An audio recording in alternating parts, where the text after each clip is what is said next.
오늘의 말씀은 로마서 7장 15절 말씀을 보십니다. 내가 행하는 것을 내가 알지 못하노니 곧 내가 원하는 것은 행하지 아니하고 오히려 미워하는 것을 행함이라 하셨습니다. 사람들은 날마다 생각 속에 선택의 기로에 있을 때가 있습니다. 무엇이라도 그 선택에 따라서 결과가 달라지게 되어 있습니다. 사람의 마음은 상황에 따라서 변하기 쉬운 것을 보게 됩니다. 예수님 베드로에게 말씀하셨습니다. 예수께서 이르시되 내가 진실로 내게 이르노니 오늘 닭 울기 전에 내가 3번 나를 부인하리라 하셨습니다. 베드로는 그 말씀에 나는 그렇지 않을 거리라 장담했지만 결국 예수님 잡혀가던 그날 밤 3번이나 부인하는 그런 모습을 보게 됩니다. 닭 울음소리 듣고 예수님의 말씀이 생각나서 심히 통곡하고 울었다고 말합니다. 인간의 마음은 환경에 따라서 지배를 당하기 때문에 위기적인 상태에서 변하게 되는 것을 보게 됩니다. 나는 공산당의 시로한 그 말을 한 이승복이라는 초등학생이 있었습니다. 그 아이는 이념 속에서 살아왔던 것을 보면서 자신의 그 삶을 돌아보는 것보다는 공산당이 싫다는 것을 얘기하다 보니까 죽게 되는 것을 보았습니다. 이념이란 관계 속에서 서로 비유하는 그런 모습을 보게 됩니다. 세상에 수많은 일들이 존재하지만 결과적으로 보면 결국 두 갈래 길인 것을 알 수 있습니다. 사느냐 죽느냐, 좋은 길이냐 나쁜 길이냐, 선한 것이 악한 것이냐입니다. 성경에도 두 갈래 길을 말합니다. 천국과 지옥을 말하면서 인간의 와서 선한 양심과 악한 양심, 또 진실과 거짓을 말합니다. 사도 바울이 말합니다. 내가 행하는 것을 내가 알지 못하노니 내가 원하는 것은 행하지 아니하고 도리어 미워하는 것을 행함이라 하셨습니다. 자신이 하고 있는 것을 바라보니까 결국 두 가지 모습이라는 것입니다. 내 속사람은 하나님 법을 즐거워하되 내 지체 속에서 한 다른 법이 내 마음의 법과 싸워 내 지체 속에 있는 죄의 법으로 나를 사로잡는 것을 본다 하셨습니다. 두 마음이 싸우고 있다는 것을 고백합니다. 그 두 마음 중에서 어느 길을 선택하는 따라서 올바른 길과 잘못된 길로 나뉘게 되는 것을 보게 됩니다. 사도 바울 같은 사람도 자신 마음속에서 두 마음이 싸우는 것을 바라보면서 오호라 나는 공고한 사람이로다. 이 사망의 몸에서 누가 나를 건져내라 하는 그런 말을 하는 것을 보았습니다. 마지막 때가 되면 두 갈래 길로 갈린다고 했었습니다. 알곡과 쭉중에 가르게 될 것이고 거짓과 진실이 밝혀질 것이고 또 심판과 심판 속에서 우리를 보게 될 것이 오게 됩니다. 그래서 모든 것이 진실이 밝혀지는 날이 온다는 것입니다. 마태복음 10장 26절에 말합니다. 그런즉 그들을 두려워하지 말라. 감추인 것이 드러나지 않을 것이 없고 숨은 것이 알려지지 않을 것이 없다 하셨습니다. 빛과 어둠이 갈려게 되는 것을 보게 됩니다. 세상의 모든 이치는 빛이 밝혀지면 어둠은 물러가게 되어 있습니다. 오늘 시대적인 상황을 보면 너무도 양극화되는 현상을 보게 됩니다. 무엇이 옳고 그른지 분별하기 어려운 시대를 말합니다. 누가 잘하는 것인지 못하는 것인지 그것은 하나님만이 판단하실 것입니다. 요한복음 1장 47절에 말합니다. 예수께서 나다나엘이 자기에게 오는 것을 보시고 그를 가리켜 이르시되 보라 이는 참으로 이스라엘 사람이라 그 속에 간사한 것이 없다 하셨습니다. 나다나엘 보시고 그 마음에 간사한 것이 없다는 것입니다. 오늘날 진실이 외면당하는 시대가 되고 말았습니다. 거짓과 탐욕이 앞서는 시대, 주님 말씀처럼 마지막 때가 됐다는 것입니다. 착하게 살려는 사람들을 바보로 취급하는 시대가 되고 말았습니다. 사람들은 사회적인 존재이기 때문에 서로 도와가며 살아야 되는 것입니다. 그러나 서로 미워하고 죽이는 야극강성한 동물적인 모습일 수밖에 없습니다. 마태복음 15장 19절에 말씀합니다. 마음에서 나오는 것은 악한 생각과 살인과 간음과 음란과 도덕질과 거짓 증오가 비방이라 하셨습니다. 인간의 마음을 다스리지 못하는 현상이 드러나게 되어 있습니다. 올바른 길로 인도해야 될 선지자들도 마지막 때가 되면 타락한다고 말씀하셨습니다. 마태복음 24장 11절에 거짓 선지자가 많이 일어나 많은 사람을 미혹하겠다 하셨습니다. 결국 서로가 자기를 주장하다 보면 다툼이 일어나게 되고 옳고 그름을 따지다 보면 자기 주장을 앞세우게 되는 것을 보게 됩니다. 만일 서로 물고 먹으면 피차 멸망할까 조심하라 말씀하셨습니다. 이처럼 어지러운 시대 속에서 그리스도인들은 어떻게 살아야 될 것인가? 어떤 상황에도 흔들리지 않은 믿음을 가져야 될 것입니다. 요한일서 4장 18절에 말합니다. 사랑 안에 두려움이 없고 온전한 사랑이 두려움을 내어 쫓나니 두려움의 형벌이 있습니다. 두려워하는 사람은 사랑 안에 온전히 이르지 못한다 하셨습니다. 사랑의 위대한 능력이 우리에게 말씀하십니다. 사랑을 하게 되면 흔들리지 않습니다. 하나님의 사랑은 독생자 예수님까지 보내주시면서 우리를 사랑하셨습니다. 온전한 사랑을 이루지 못하기 때문에 사람의 마음이 흔들리는 것입니다. 사람의 마음은 무엇 때문에 흔들립니까? 유혹 때문에 흔들리고 있습니다. 사람의 마음을 흔드는 원인은 사탄의 유혹으로서 우리를 흔들어 봅니다. 바르게 살고 잘 살아보려는 마음을 유혹하는 사탄의 무리가 있는 것을 보게 됩니다. 하나님 아담과 에덴 동산에 살도록 만드셨습니다. 그런데 뱀이 하와를 유혹하고 인간의 마음속에 죄가 생겨나게 되었습니다. 결국 유혹에 넘어간 사람은 바른 길을 걷지 못하고 갈팡질팡하는 두 마음을 가지게 되었습니다. 욕심이 잉태한 즉 죄를 낳고 죄가 장사하자 사망이 나느라 하셨습니다. 인간의 욕심 때문에 유혹에 넘어지게 되는 것을 봅니다. 하나님은 요나에게 니느웨를 가서 외치라 말씀하셨습니다. 그러나 요나는 말씀대로 순종하지 않았습니다. 자기 마음속에 두 마음을 생겼기 때문입니다. 자기 생각과 하나님 생각. 이는 내 생각이 너의 생각과 다르며 내게는 너의 길과 다름이라 하셨습니다. 그리스도인들의 삶의 기준은 하나님 말씀이 되어야 합니다. 하나님 생각과 어긋나는 것은 유혹입니다. 세상에 얼마나 우리를 유혹하는 것이 많습니까? 하나님의 말씀을 떠나면 올바른 마음이 흔들리게 되어 있습니다. 요나가 왜 니느웨를 가지 않고 다시로 도망갑니까? 디모데후서 4장 10절에 말합니다. 대만은 이 세상을 사랑하여 나를 모르고 데살로니가를 갔다 하셨습니다. 세상 유혹에 빠지면 하나님을 떠나게 됩니다. 두 번째는 불확실성 때문에 사람이 흔들리게 되어 있습니다. 사람의 마음의 갈등을 느끼는 것은 불확실함 때문입니다. 내일 일은 모르기 때문에 무슨 일이 일어날까? 이렇게 하면 어떻게 될까? 그 상황을 바라보면서 염려, 근심 때문에 마음속에 갈등이 생기는 것입니다. 이런 시대 속에서 이런 상황 속에서 흔들리지 않는 믿음을 가지려면 어떡합니까? 하나님 주시는 강력한 믿음이 필요합니다. 아브라함은 갈 바를 몰랐지만 오직 하나님 말씀을 믿고 순종했습니다. 그 말씀 때문에 흔들리지 않았습니다. 가야 되느냐 말아야 되느냐 해야 되느냐 하지 말아야 되느냐 그 결과는 말씀에 따라 순종하는 것을 보게 됩니다. 이스라엘 백성들이 애굽을 떠나고 광야로 떠날 수 있었던 것은 하나님 믿고 신뢰했기 때문입니다.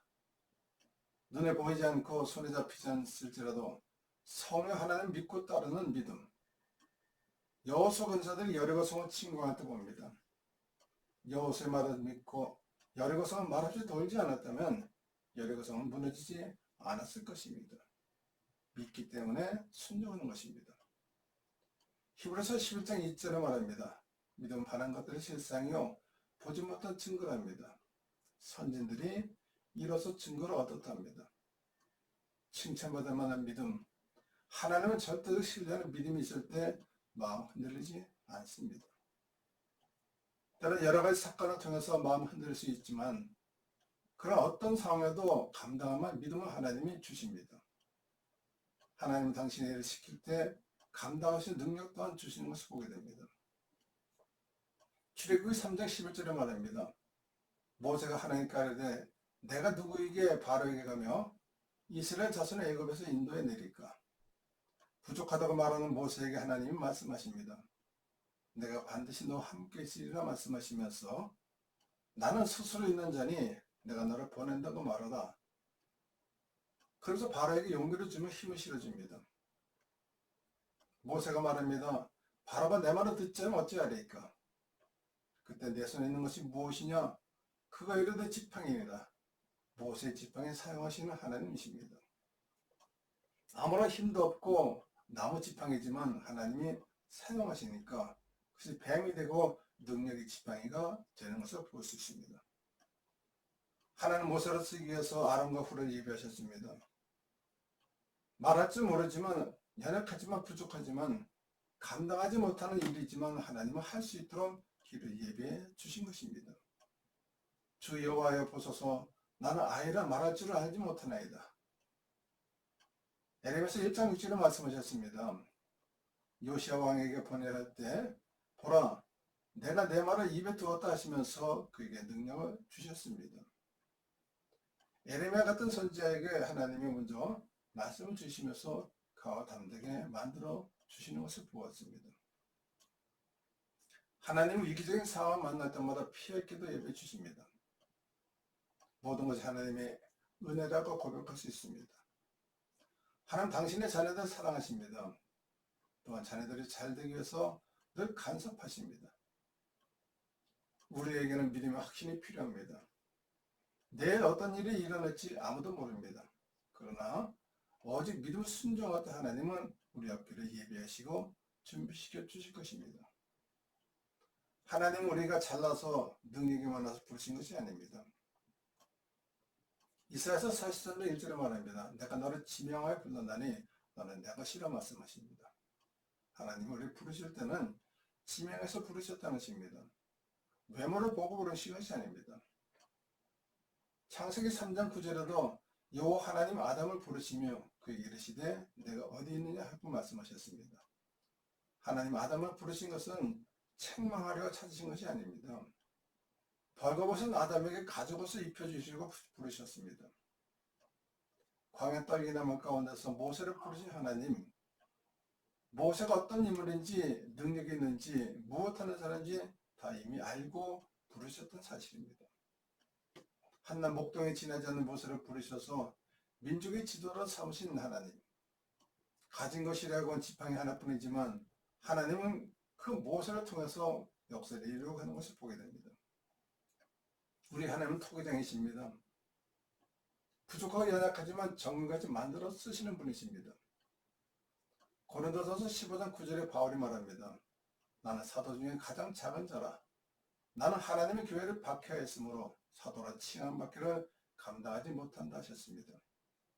만삭되지 못한 바울을 하나님은 고백하는 그 바울을 보시면서 그를 위대하게 사용하실 것 같습니다. 바울이 고백합니다. 나의 나된 것은 오직 하나님 은혜로 된 것이라 고백합니다.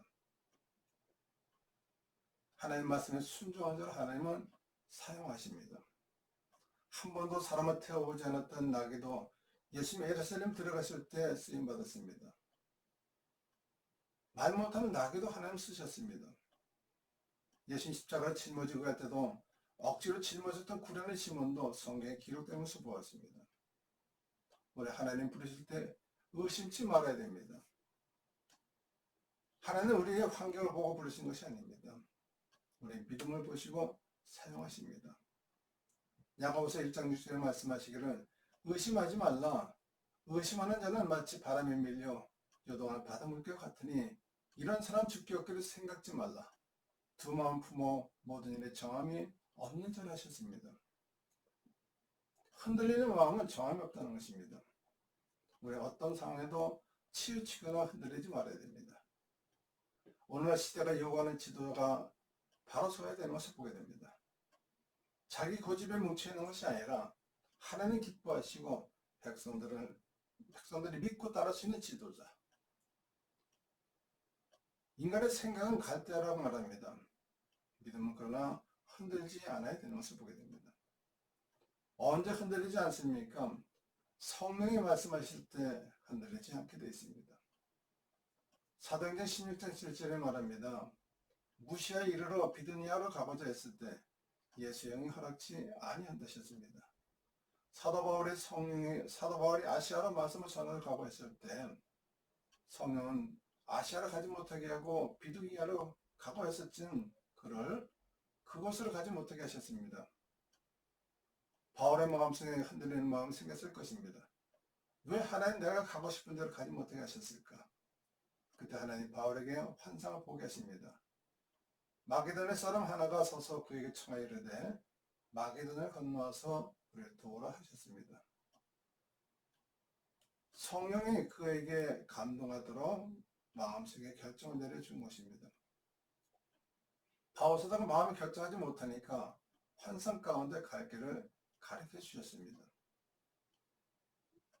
요나서 1장 2절에 말씀합니다. 너는 일어나 저 큰 성 니느웨에 가서 그것을 향하여 외치라.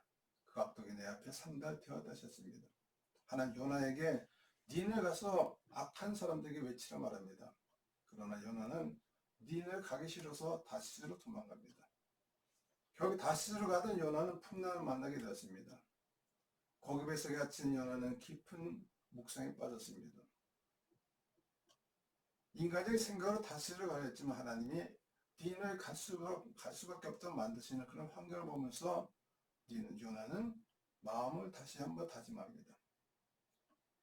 그래서 니느웨에 가서 책망의 말을 전하는 것입니다. 너희는 망한다. 정신 차려라.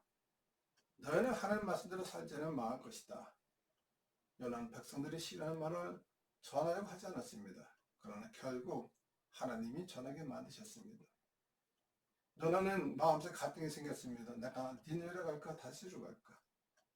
어떻게 할까? 두 마음속에서 하나님은 요나에게 환경을 통해서 결정하게 만들어 주셨습니다. 하나님 우리가 궁금해하고 염려 근심할 때 결단할 수 있도록 성령님을 보내주십니다. 또 하나님은 그때마다 시대적인 상황을 감당하도록 선지를 부르셔서 사용하셨습니다.